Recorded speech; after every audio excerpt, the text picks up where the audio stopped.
This week's Performance Anxiety features the preeminent Canadian power duo, the Standstills. If you're not familiar with them, get familiar with them. You won't be sorry. We talked to Johnny Fox and Renee Couture about how they met, their new album, and a few of their craziest live shows. And what does a video of a grizzly bear eating a moose have to do with all this? It's the Standstills. Okay. Which part do you want? So I'll start it? Yeah. And then you... Okay. Yeah. Hey guys, this is Johnny. And this is Renee. We are the Standstills. And you're listening to Performance Anxiety. You think we'd get better at it? You're about to release your third full length? Is that right? Yeah, it's a little bit tricky because we released a couple full lengths independently. Right. But that stuff has kind of been pulled out of distribution. Yeah, I was looking for it. I can't find it. Yeah. It was it's kind of those albums. Like there's a lot of stuff on those albums we really love. Right. But it was kind of like an independent attempt, like where we did a lot of the recording and stuff like that. Mm-hmm. And I think that when we got our record deal with E1, and then we were finally able to kind of, work with the producer we wanted to work with, and then the mixer and all that stuff. And so we started to create those recordings on a higher level. Okay. So what ended up happening is, because we're still, we're a newer band still breaking through in a lot of different markets. We're putting our best foot forward right now and kind of keeping the older stuff. We're not distributing it until later, like down the road, when people have a chance to kind of hear where we're at now, because we've progressed a lot since then. Yeah. So technically. Yeah, technically this is like, it will be our first full length to a lot of people. So you said that you had self-produced them, the first two that you had done. Was that by choice because you guys were just brand new, working everything out on your own DIY fashion, or was it just that's what you wanted to do? You knew the sound you were going for.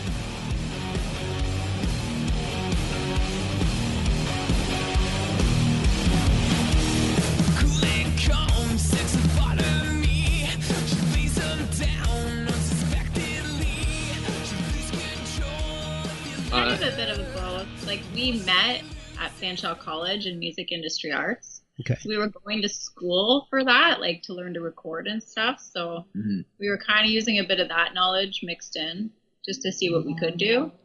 But I think it was also for us, like, we knew we had to put at least some recorded material together in order to route out tours, independent tours, and a chance for like promoters to hear us and people to have something to go home with right after the show's finished. And so that's where it began. And then we did one album was literally just we went into a cottage and hit record and recorded the whole album just like live off the floor. That was it. Oh man. And then that's what we released. And it was a really cool experience and a really cool learning experience. And at the time, it was a little bit of, we wanted it to be what we needed it to be at the time, as well as it cost a lot of money. Like we did things a certain way to stay afloat so we could still travel to different cities, to place different cities, and then show people kind of like, this is what we're all about. Because when we started out, it's all about the live show to us, and it's always been about the live shows. So that's what we kind of did in the early stages. So it was like we're very proud of it, but it's a different ballgame when you get into the studio with producers that push you and like mixers that we spend a lot of time on, and the other stuff was mixed actually really well, but just kind of we had more time and money to be able to focus the ideas into the larger scheme of what we're trying to achieve. But this is more of an actual release. Hey, this is what we want to sound like. Yeah, now we're able to really, able to focus on the path that we want to take musically and what we want to say on an album and what we want our specific sound to sound like. Independently, it's very hard to achieve engineering stuff that we couldn't do like on our own. Like if we're going for a certain sound or a certain style, and it should all just be very cohesive to what our sound is. Okay. It's sometimes you have those ideas, but you can't execute them by yourself. Yeah, I can understand that. Yeah. So now we're painting the picture for everybody that we've been wanting to paint for a long time.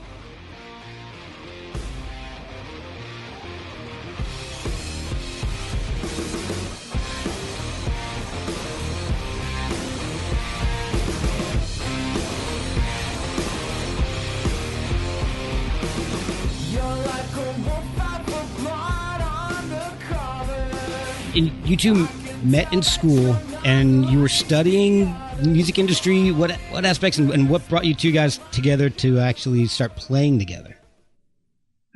Well, we were taking music industry arts. It's like studying music production and that stuff as well. It's kind of a 2-year crash course on the industry as a whole. Okay. And like a bit of law. Yeah. Bit of songwriting. Yeah. It's kind of a mixed bag of Law everything. and songwriting. That sounds like Yeah. Oh, that's 2 different classes, right? 2 different professors. Okay, yeah. good. That'd be the weirdest class ever. Yeah. It was great. Like it was a kind of a good eye opener to some of the truths of the industry, and like you kind of get a little bit of exposure of the smoke and mirrors behind some of this stuff, like. So it's a good eye opener. We became close friends first, and we just loved going to shows, and then I was performing solo acoustic, and I was looking at trying to get something bigger going. Okay. And then we jammed one day. Like I had drums in my place, and Renee came over. I didn't actually know she played the drums until like that night, and she mentioned she played, and I was like, let's go jam, let's go make some noise, and then it's just like, it was great. We wrote a song that night, we recorded it, and it just, from there we just progressed as a duo, not so much intentionally, like not looking for other players. It's just, we always just jammed, just the two of us. So we're like, we should like put a set together and play a show just as a duo, and like, hey, it's worked for bands like the White Stripes, Black Keys. Why not? Yeah. You guys still have that song, that first demo session, I guess? Yeah, we have a copy of it. You ever go back and listen to it? I haven't in a long time. Well, we just like passed a decade, and I was like, we should release it. Like 10 years playing together since college. Yeah, you guys should do that for like record store day or something like that. Put that out of the vinyl and call it a day. Yeah. There you go. That'd be pretty funny. Yeah, man, that'd be awesome.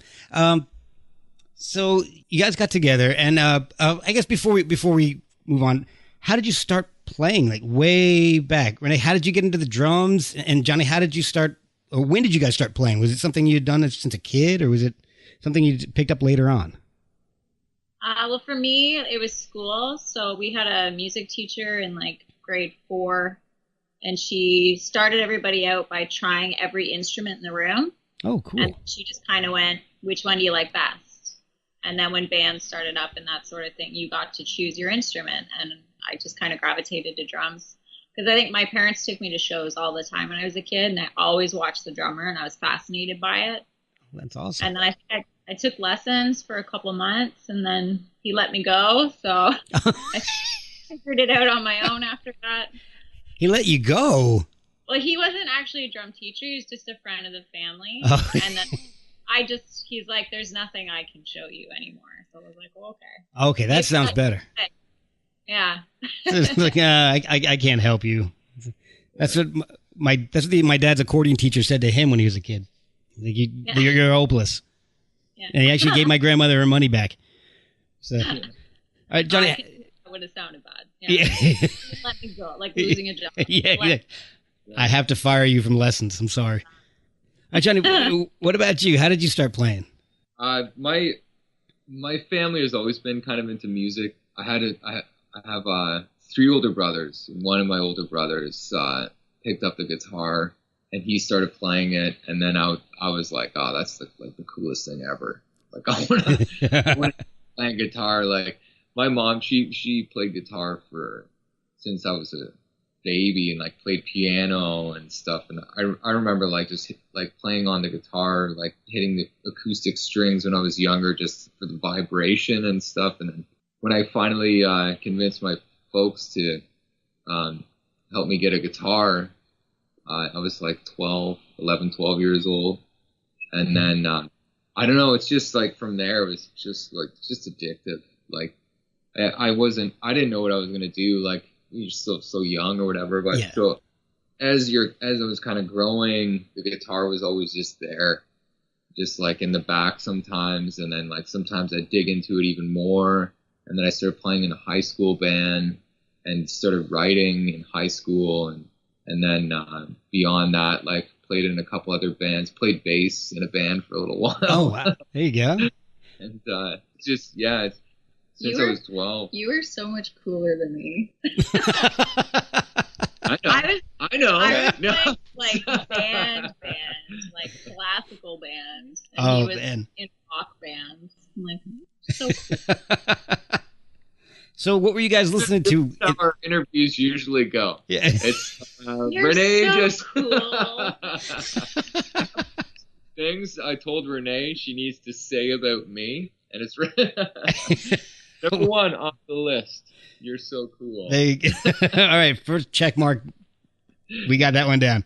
So what were you guys listening to at the time? What were you listening to in your formative years that really influenced your music now? A lot of Canadian rock, to be honest. Okay. The radio stations here like constantly played Canadian rock. So like Big Wreck, I love Big Wreck. The Tea Party.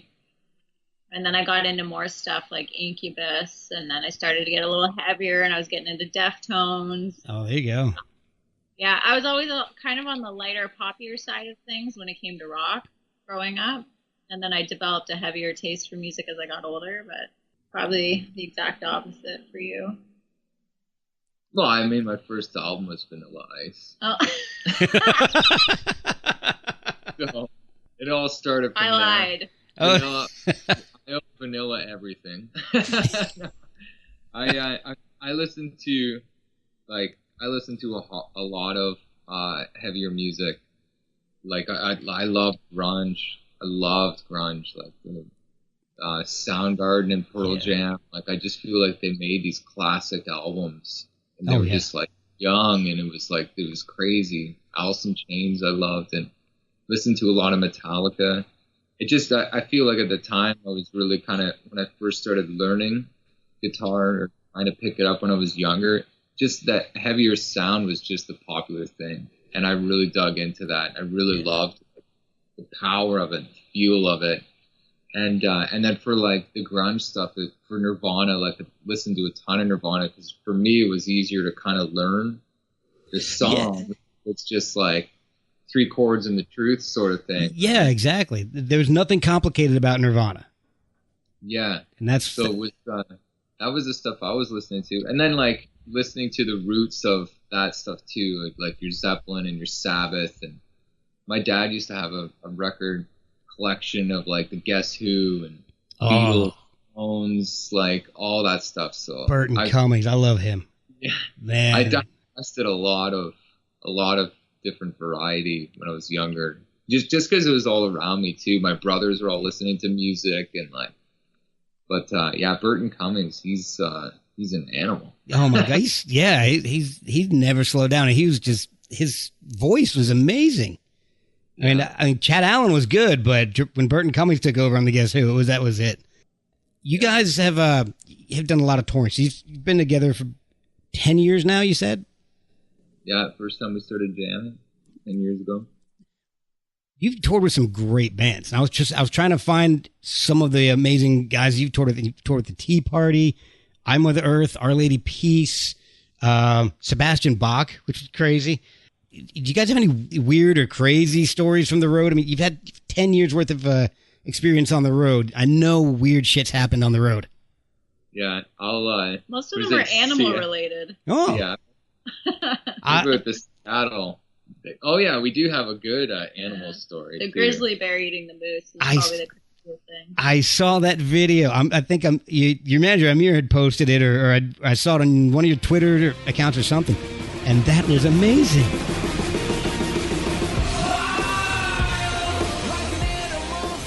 Yeah, that's crazy. And that actually happened. That wasn't like something you guys found and retweeted or something. No, we did that. That was the first Facebook Live video we ever did. I'm like, let's try this thing out, see if it works. I have reception. Well, man, you found a good subject for your first Facebook Live. Here's a grizzly bear eating a moose. We're a few feet away. This is our first Facebook Live. The next day, it's like 1,000 views a minute. Oh my! 8,000 views in like a week. Just like took off like viral. It was insane. Did you ever put one of your songs underneath a little music bed to it? People say that all the time, but it's like that would have been great. You just gotta let it be. We thought about doing something like that, and we're like, I don't know. But it was like Facebook Live, so we couldn't actually. Yeah, you we have to upload a new video. If we did it on YouTube, we might have actually seen like a couple bucks. Too, but you couldn't monetize Facebook Live. That's true. Oh man. Shit. Yeah. Well, live and learn, man. Next time you just get 2 phones out. Next time you see a grizzly bear eating a moose.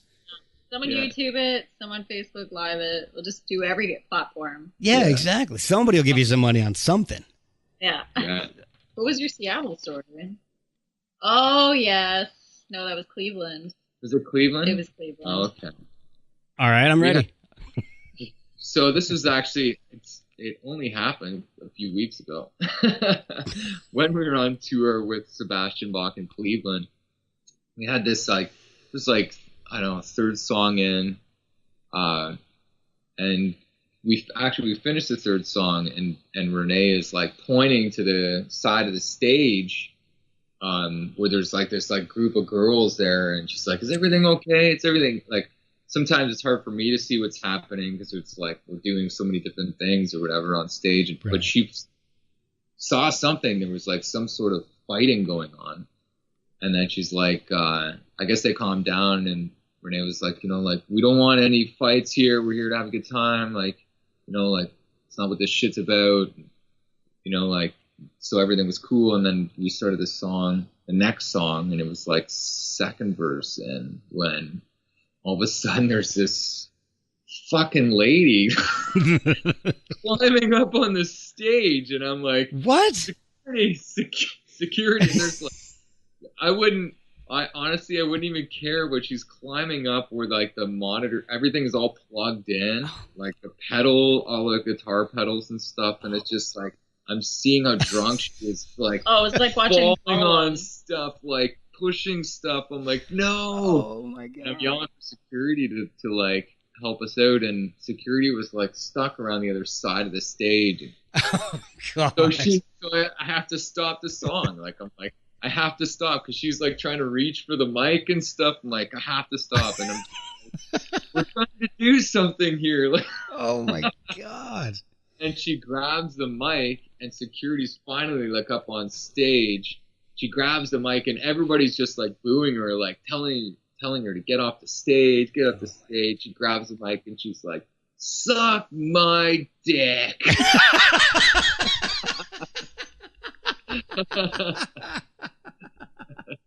Oh my! And at the time, security just grabbed her as she said "dick." She's like, "Suck my dick," and pulling her away from the stage. Oh my god! That was pretty amazing. I hope somebody was recording that.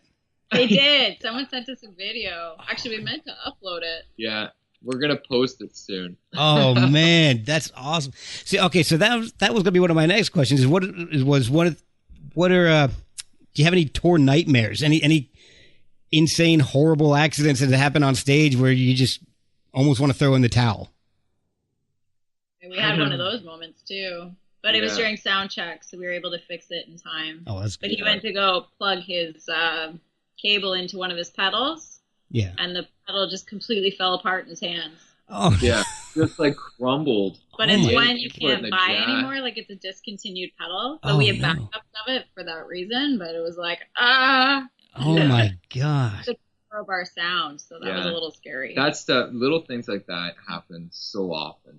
Like there's always these like technical issues because there's so much setup and tear down in such short periods of time, and it's like stuff just gets like pulled on, kicked around, spat on. Like it's just, it's always a mess. It's like carny But, ride. Yeah. Man, yeah. I imagine you have a very limited time to get that stuff in and out. Yeah. Yeah. So, We've had some stuff on stage though where I had a guitar die on me like mid song. I don't know what happened. Like the jack and the inside just disconnected. I think we were playing with Seether that night, and it was just like mid song. I got no guitar, and I'm like geez. looking at all the other stuff. And for us, if my guitar goes out, it's like Drum solo. yeah. Like, yeah. No. so we were like just kind of scrambling, and then at the end, it's like I told Renee the guitar is dead, so I grabbed like another one. We had to kind of smooth it over with the crowd, and everybody like understood. It's like Oh, you get man. technical problems. There's nothing you can do. Like a guitar dies on you. You just gotta tell everybody like my guitar's dead. Yeah. I'm sorry. Yeah, exactly. That one, there's like somebody filmed us playing Victoria, and we had this is probably the biggest disaster. Before we go, this is probably the biggest disaster I've ever experienced. So it was a flyout gig, and we didn't bring like our sound guy with us. He's like, "Oh, the sound guy's great. You'll be like," he knows the guy. He's like, "You guys are good." It's just a one-off flyout, early festival. And we were like, "Okay, cool." And then we set up. We were like, everything was all good, and we start performing. And there's like a ton of people, and my monitors are screaming at me, like just like. So much so that like I'm getting like dizzy. That's how loud these things are just belting at me. Oh wow. And I'm trying to pull away and I can't focus. I'm like I can't perform. I can't hear anything. And I'm looking over at the monitor guy. And this is like a great festival. The It's like best big festival we've ever stage. been a part Like of. it's like a ton of people. We're playing to like so many. There's a couple thousand people or something. It's like just like. And I have no idea where we are in the song or anything because just like these monitors. And I'm looking over at the monitor guy, and he's gone. There's nobody there. Oh, Oh Yeah, and there's What? tons of people. It was so bad. Like we finished the set. I don't know where I was like vocally and stuff. I was like, this was a disaster. wow. And then we finished the set and we left the stage, and the side of my head was numb for like a day and a half because of the sound just beating at me. Oh my That god. was the worst experience ever. Yeah. Oh my Yeah, gosh. it was fun for me. Man. and the mic talking. He's played before too, where if the mic is poorly grounded, it will shock him Oh. every time he's close to it. I've always Yeah. wondered about that because I've heard horror stories about that. Like I remember, Oh. I think I was reading Neil Young's book, Shaky, and I think he was talking about how the first time he met Bob Dylan, they were on stage together and they went to hug, and both of their guitars kind of got close, and then they shocked and it blew him back, and then they got up and then they did it again. Like, that's insane. But I've always wondered, how the hell does that work? I mean, is that a regular occurrence, or is that rare that you guys get shocked?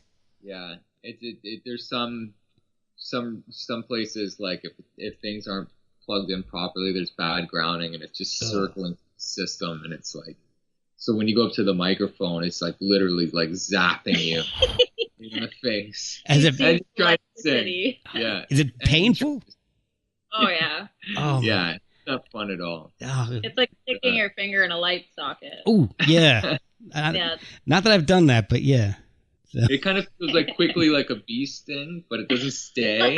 Like it's not like it doesn't sustain like a beast thing. It's just like, and you're like, you gotta. What do you do now? What do you do in that situation? Because you gotta sing. You try to get it. You try to get that shit cleared up and sound. Okay. Oh, okay. If it doesn't, then it's just like tell the front of house to turn up the vocal mic and take a few steps back. Oh man! See, I learned something with this show. That's one reason I love talking to you guys. So you just finished up a tour with Sebastian Bach, and prior to that, you were on tour with two of my favorite bands of all time, Our Lady Peace and I Mother Earth. And that was mainly, or was it completely Canada? That was completely okay. How often do you guys get down to good old U.S. here? Because Sebastian tour was probably our first dip into the States. We've done like individual showcases in bigger markets, but that was the first time we've actually toured. Did you notice any difference in any of the crowds compared to the Canadian crowds, or? It's a little more hardcore in that genre. Like I feel in the States, with Sebastian, like he's got some hardcore Skid fans, like. Yeah. Big so time. In the States, we see it's a little more hardcore than like a lot of pockets in Canada. Like in Canada, it's we don't get as many shows and as many bigger artists as much as the States. So right. When somebody like Sebastian comes through and he's got the celebrity status that he does and stuff, so he comes through and there's all sorts of different people coming out. And you still have that hardcore fan base, but you get a lot of mixed people within the areas that they don't get a lot of shows. They just want to see shows. And it's like they might know a few songs, but they don't have to be that hardcore. Where Sebastian in the States, it's like, these are fucking hardcore Sebastian fans. Yeah. And he's been doing it a long time. Yeah, it's cool. Like it's definitely different in that way. And, which I imagine is probably the same within other acts and genres, the comparison or comparable differences between the States and Canada. But I loved playing the U.S. Like that was amazing. I feel that in Canada, the sort of edge that we're playing in rock right now, like very riff based and kind of like very punchy and stuff. In Canada, there's a lot of softer stuff that's more kind of the alternative side of the alternative pop is very big in Canada. Okay. Like it's not as there's not a huge amount of people that gravitate towards the heavier sound. But it's like it's for the States, it's so much fun to play because of the fact that it's like that hard rock stuff, the stuff that we're doing, it's just like it's right in the same wheelhouse of what a lot of people in the States and a huge market in the States love. Yeah. So it's really cool to get that connection and to now see that it works. So instead of hearing from other people like, you guys got to get to the States, you're gonna love what you do, and then it's like yeah, I don't know, you gotta see it firsthand. But yeah, now we're just like, gotta go to the States all the time. Well, you guys just played the Viper Room, right? I mean, that's a pretty big deal. I mean, that's like going to the East Coast and playing the Stone Pony. I mean, how was the reception at the Viper Room? It was awesome. Good. Yeah, it was really cool. It's being a duo. You've got to fill out that sound live. I know you've got some things in your studio recordings like harmonicas and some organ and all. Is it difficult to fill in those spaces when you play live? No. We would sometimes bring the harmonica player out on some stuff, and cool. You know what it really comes down to for us? It's just the energy that we're bringing to the songs. Like it's we have these moments will stretch out a little longer, and other moments will just like hit it faster and like heavier, and like we're bringing more jammy stuff to the stage as well. You know, like we'll have little added things in the songs that just showcase like different sort of time change, cool stuff to kind of keep the flow. And we've been doing it for quite some time now that we've seen both ends, where we've had guest people come in and do other things to fill out the sound, and those shows never get the response like it does when it's just Renee and I just like crushing it as hard as we can, just the two of us. So that's always been our thing. It's almost like sort of punk rock mentality, just come out and just kill it. Yeah. And then it's like, then leave and just, that's it. Instead of bringing the extra elements of what we have on the album. We only put those elements on the album to dress it up and give, like, for us, the album experience, the audible experience needs candy. Right. Because it kind of keeps you going back. And then, like, some of the players that we brought in are next level. The guy, the harmonica guy, Paul Reddick, he's this, like, harp virtuoso. He's just phenomenal. So to have him to be able to come in and put his little touch here and there on things was just like, we want people to hear other layers and like different tastes and stuff like that. But yeah, I think smart about it too, in the sense that we weren't really giving them solos, right? It was more so they were just playing to the music. Like, yeah. I think it was Orlean. Except Soul Taker. Soul Taker, we're like, Paul, rip it. Yeah. Monica. Yeah. The rest of the time, it's like, can you kind of follow the bass line in this? Yeah. In the guitar, or like, I think, Orleans, the harmonica's following the guitar. So it's doing the same thing. You don't miss it live. Okay.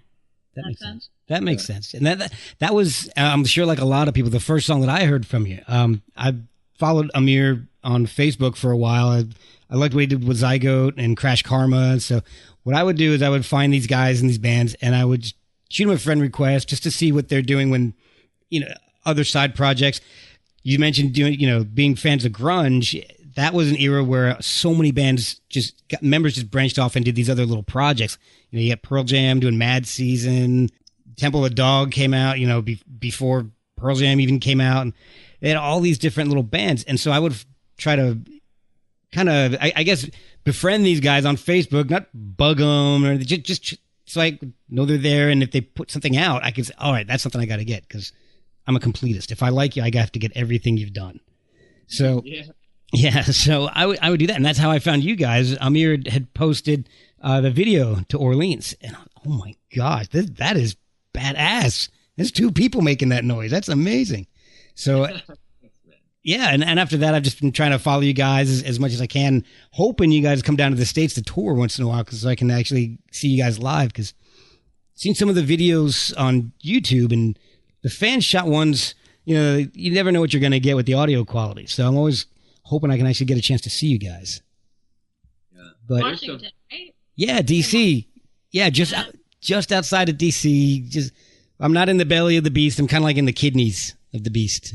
I'm about 90 miles out, but easy enough to get in for a show. So yeah. Now, you'd mentioned that one night when you had a pedal just disintegrate in your hand. Johnny, are you like a gearhead with your rig? Yeah. What's your favorite piece of equipment? Yeah, he's tried about every pedal once. I have a couple. I have I love fuzz pedals, but the combination of like fuzz pedals being pushed by octave pedals, and like I have like a new toy that it's like a multi effects pedal thing, but gives me the option to do a lot of combinations. So now I can build like a completely different sound for like little pieces in the songs and stuff. So I'm using kind of this multi-effect pedal to develop my own little kind of sounds and textures. That's a lot of fun. It's really, really addictive, but I love like doing things different with pedals that you're not supposed to.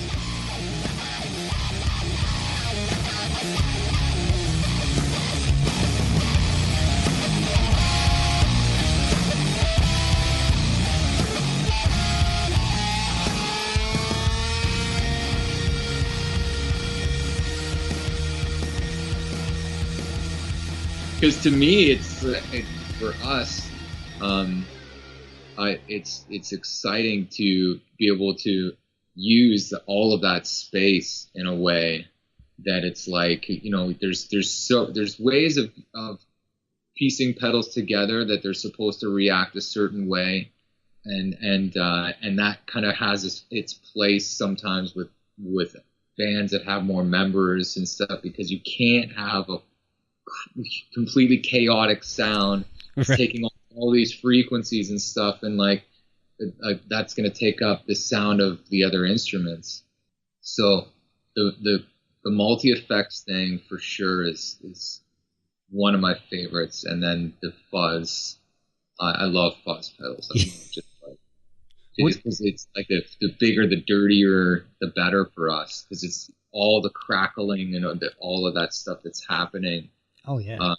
And it's like right up front. There's nothing else taking that space except that huge crackling fuzz pedal. What's your favorite fuzz? I like old Big Muffs. Like I don't like the new one. The new, pie. Like, yeah, it's like they all the new ones that they're producing now, I'm not a fan of as much as the old ones. Like I like the old discontinued. Those ones are just like you don't even need a volume boost or anything. Like you hit it, just like boom, explodes. Like, oh yeah, it's incredible. That's my favorite stuff, the older stuff. When you go in to record, do you have most of the songs worked out? I mean, or are you figuring things out in the studio? Or I know you guys just completed your full length album. I don't know which one it is, but we'll just say a full length album. So when you went in, did you have all the songs worked out, or did you do any jamming in the studio, trying to figure things out, coming up with new songs on the fly? Or it's kind of a tedious process. We'll have stuff worked out, and then we'll pre-production, work it out some more, and then we'll go in to the studio and then work out details and stuff while we're in there. But okay. It starts with us in our jam space, and basically the songs are 90% there. Okay. And then the last 10% can be the hardest part, because it's like that's when if it doesn't feel complete, it's like we'll lose sleep over it. So yeah. I just had a question that just flew right out of my head. What the hell? I'm telling you, this is I got to stop drinking during these interviews. That's for sure. It's all right. Do what you got to do. Yeah. Well, I kind of threw something together on the fly here. So kind of like I was jamming with alcohol. Yeah, absolutely. So what are you guys drinking tonight, by the way? I've seen Renee take a couple sips. Oh, I just have water right now. We're out of I need a break. Actually, I need a break today. I had beer already, but I like tequila. There you go, right here. Hey, there it is. Yeah. So smiley. Yeah, exactly. I gotta listen. See, and that's part of why I call this show Performance Anxiety, is because most of it is actually mine. Talking with some of the people that I really admire and people that I like, whose music I really enjoy. So I gotta, once in a while, not every show. In fact, one show I was talking to somebody. I gotta remember who it was. But throughout the show, you can hear my drink clinking, as you can hear the ice in the glass clinking as I'm trying to ask a question. I'm like, so clink clink clink. How do you get this sound? Clink clink. Anyway, so your new album's coming out. The last EP that you guys did, From the Devil's Porch, it's pretty straightforward rock. I mean, it's a pretty heavy EP. It's really in your face and sounds amazing. Did you guys take any left turns with this album? Did you do any Led Zeppelin 3 where you suddenly go acoustic or something, or throw in some, EDM or something? We did. That's exactly what we did. You nailed it. Yes. So. Breaking news.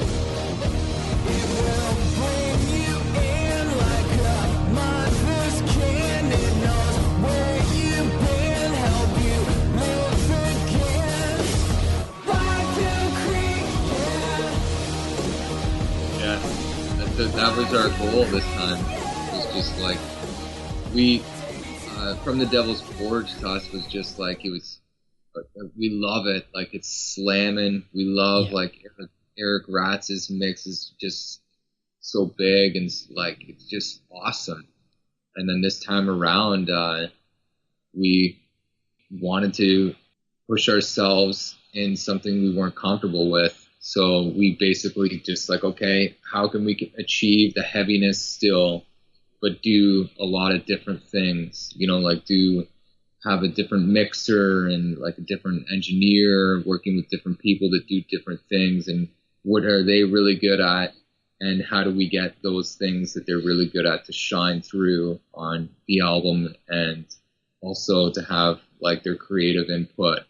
Like the mixer, he was doing a lot of really different things with outboard gear and like mixing, like breathing with the board, you know, like moving, like just doing all the school passes on a lot of retro gear, a lot of stuff it was all like done in Nashville. So we're using a lot of the gear in Nashville. Oh, wow. Something a little more artistic and taking chances on this album. Then with From the Devil's Porch, it was just like we kind of came into it. It was a quicker process, and then when it came time to work with Rats to mix, it was just like, dude, just do what you do. Because that's what he's so great at. It's just like, all right, he gets in, and then we just like, you know, when everything was finished, we'd like crank it up and just be like, wow. But I think as artists, like, we're always trying to do something a little bit different, and then try to trust our judgment and what we have learned through being great listeners as well, and then trying to bring that to the table. Yeah, we really pushed the psychedelics on this record too. Like, I think we specifically picked the mixer we did. His name's Eddie Spear, because he had a cool throwback sound to him. Oh. And he was using outboard gear, and it was pushing the psychedelic side of everything that we wrote. So it was an experience alone just to sit there and see him, you know, run this delay machine that was on a Pink Floyd record. And it was like, wow. From Abbey Studios or whatever. It was like, this is insane. That's amazing. Oh my gosh. We knew we had, we wrote singles, like we wrote songs that could be singles, but then we had a lot of stuff that just had like a cool groove to it, or like a really cool lick. And it's like, well, we can't let this go. Like, we got to put this on the record. It's just a really fun, which actually originally Orleans was that song. We never thought that was going to be a single.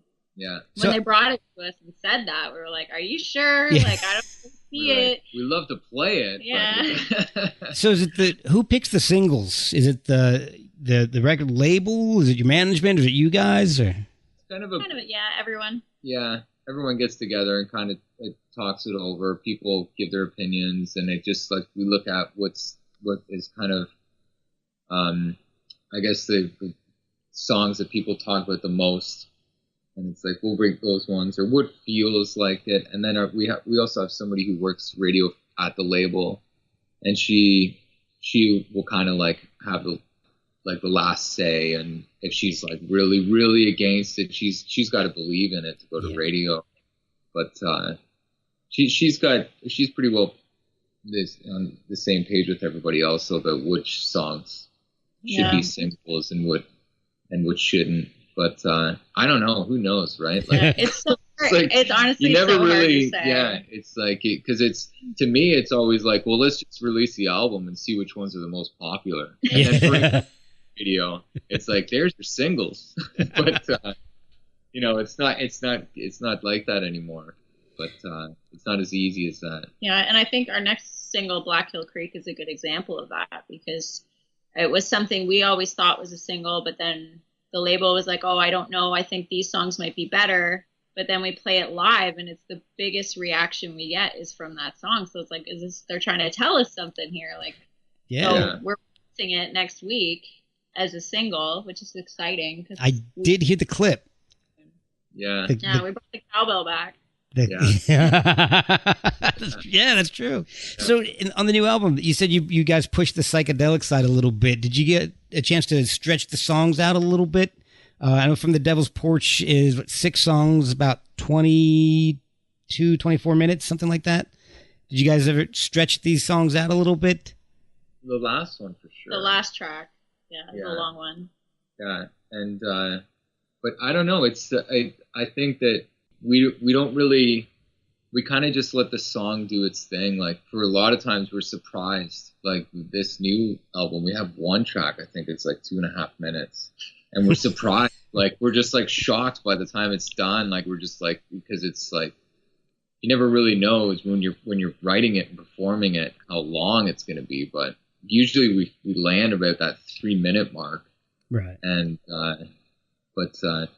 for us, it's like if it's a minute and a half, but it's perfect at a minute and a half, we'll keep it a minute and a half. Yeah. But if it's at 5 minutes, then it's perfect at 5 minutes. But it's this time around, I think there was just the one that's like a little bit longer and extended at the end.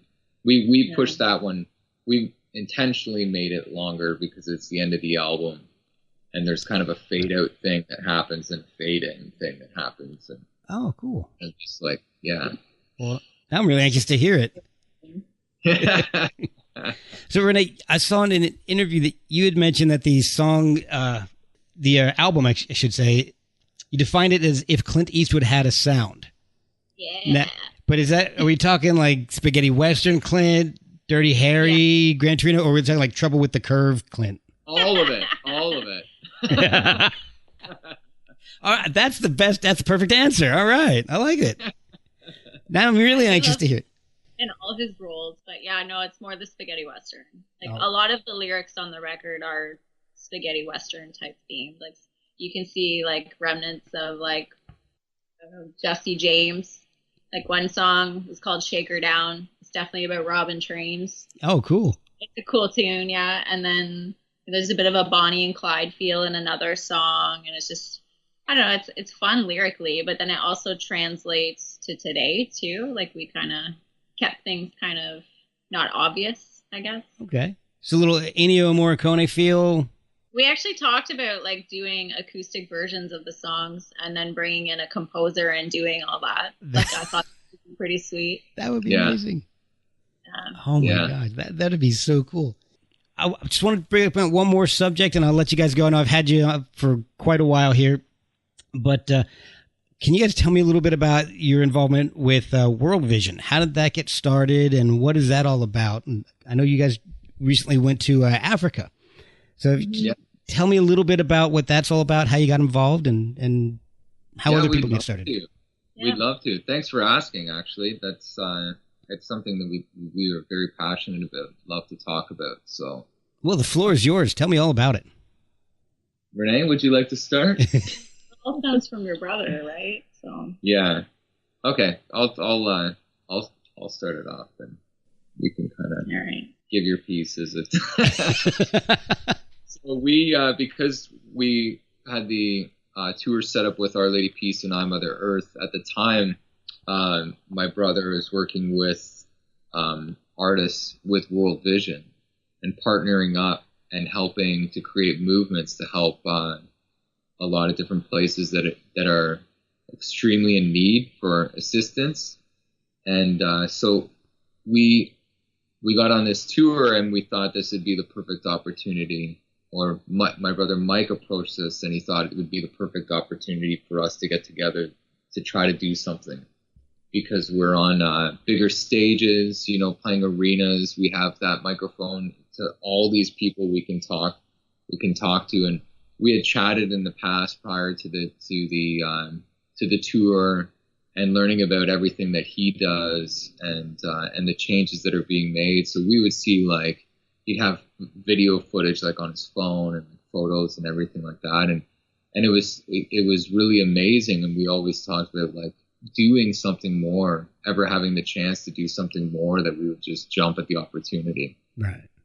And so we got together with him, and then Edwin from I Mother Earth jumped on board to help as well. So we kind of all, like us with Edwin, we were able to discuss some of the issues on the mic during the tour, and letting people know, like, this is part of the tour. We want to help these people, and letting them know some of the conditions that have to do with just even fresh water. We're trying to get them like fresh drinking waters, because they're so sick and getting sicker. Right. And, so it was something that I think was very life changing, both in the experience of seeing the reaction and the support that fans were that they were giving at these concerts and at these shows, and seeing how many kids were getting sponsored, and how many people were donating money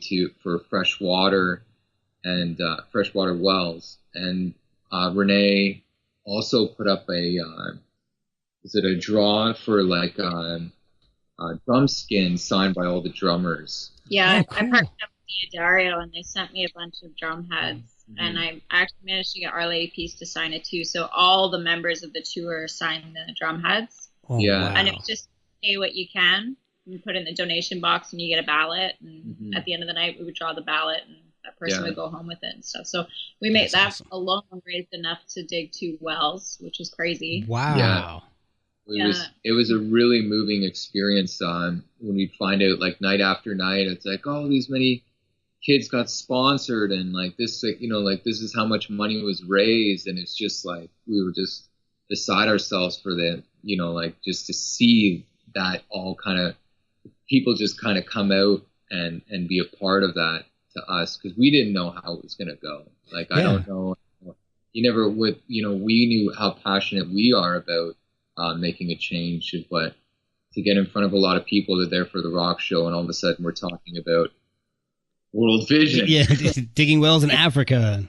Then, Nikai Zimbabwe, and it's like, but we knew that it was a big stage, and this is a really great opportunity, so why not and it's a really give good people the cause opportunity too, right? to get behind it. Yeah. So it was, after the tour was finished, it was very successful. So World Vision approached us about going to visit the community of Nikai in Zimbabwe, and then having opportunity to bring out somebody that would film all this stuff, so we could show people firsthand, like, these are the changes being made, like, this is what you did, like, these are all the people that are grateful for everything that you guys are helping with. And so when we went down there, it was just like, it was groundbreaking, the change that the fans made, and that change continues to happen. But for us to just be a part of that, to kind of just be a fly on the wall for the most part, like, we're saying so much and doing so much, but it's really the community that is putting all the real effort in building new structures and making the changes, of building the wells, and then just, giving people, the most people in need, like a goat first before this other family gets a goat, and everybody trying to help and work towards it. Right. And just meeting the kids too, like, it's amazing. They have so much life and spirit in them. Like, they're all smiling and running, all laughs, and it was just such a cool experience. You sponsored a child, and you got to meet that child. Am I right with that? Allende was, it was his birthday, the first show of the tour. Oh, wow. So we picked him, like, well, this just to mark the tour, right? So and to meet him was pretty funny. Like, he was just really shy and he had no idea we were coming, right? So he was just kind of like surprised by it. We showed up in his classroom. He was in school. Yeah, he was in class. We all came in. There was like, that guy had the video camera and stuff, and everyone's like, what's happening? That is amazing. Yeah, it was awesome. So how can... And then it was cool because everyone else got to see, like, if they were sponsored children were in the same classroom, everyone got to see them, and all the kids knew their names and where they were from, and if you wrote them a letter, they cherish it, like, they know everything about you, they hang on to everything. It's so cool. Yeah, that's fantastic. So how can people get involved with that? Is there a website where people can sign up to sponsor some children or donate? Yeah. So on our website, if you go to the homepage, you'll see a tab at the top that says the movement, and it says Nikai Zimbabwe, and everything's on there. All the video footage we took, all the photos we took, like the whole experience is there. And then at the bottom, it says like, there's a button where you can go to a link and be a part of it, whether it's through donation or child sponsorship or any of that. So that's, and the website, your guys' website is? Standstills.com. All right. Perfect. Yeah. Well, guys, I really appreciate you coming on Performance Anxiety with me tonight. It's been great talking to you guys, learning more about you and finding out more about, and I think I can be accurate when I say this, the preeminent rock and roll duo in North America. Yeah.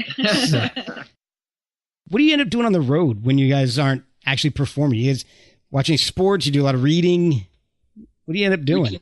We change it up. We try to, if there is a little bit of time, we'll try to like look up certain things in different areas, like kind of the ghosty spots or like. Yeah. We went through Nebraska, and I was just kind of like, what's there to do in Nebraska? And it's like, home of Buffalo Bill. I'm like, yeah. It ties in with everything. Yeah. And your Old West stuff. How could you not? Yeah, exactly. But then someone just told us about Atlas Obscura. I don't know if you know about that. I've heard of that. Why do I know that?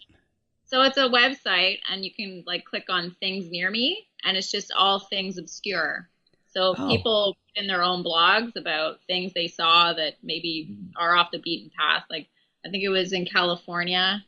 It was Weed, California, and there was a Bigfoot trap that was in the woods that the state troopers actually built when the first sightings of Bigfoot. So the trap is still there, but it's in the woods. Like you wouldn't know it was there, but it was on Atlas Obscura. So I was like, this is funny. That's amazing. Can you go and see it somewhere? I mean, yeah. It's just this little wooden cabin with a case of coke in it.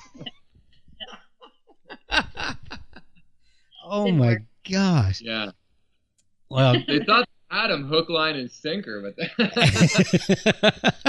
I know what this guy wants. He wants a case of beer and a cabin. That's be a part of society. Why are you here by yourself? That's all he needs. Yeah. Oh my gosh, I'm gonna have to check that out next time I travel. And when you guys come out, maybe if you guys come out before next hockey season, you guys can come out and visit the Stanley Cup. Yeah, that'd be sweet. Yeah. I think it's actually headed back to the Hall of Fame now. That's we did see Toronto. That's one thing I learned. I do a sports podcast too. If you guys listen to any sports, I do it's mostly comedy, but it's also supposed to be sports. But my buddy is a producer for Comedy Central, and another friend of mine he's an indie movie producer, and his brother's an actor and all of it. And we do a podcast that's all sports and just goofing on each other. We rip on each other for an hour, and we make fun of just about every sports team imaginable. But so if you're ever bored, it's a 8-Ball Sports Show. It's on iTunes and Stitcher and all those places. So it's just an hour of stupidity basically. But you guys must have an A-Day with the Super Bowl. Oh my gosh, yeah. It's DC is just Washington DC just signed I don't know if you guys follow NFL at all. But barely. I'm a big Super Bowl fan, but outside of that, like my dad's a big Cowboys fan. So I grew up I grew up a huge Cowboys fan, and now I'm more college football. I lived in Alabama for years, and my brother went to school there, so I follow Alabama college football. But my dad, and my brother, what's that? Michigan. No, Harbaugh.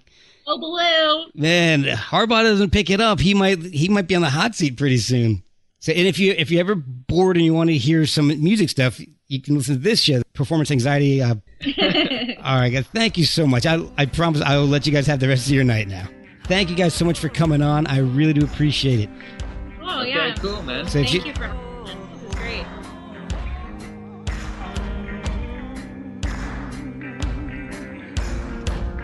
When they cut and beat you down, don't fear them. It's a crooked, broken crown that steers them. Oh,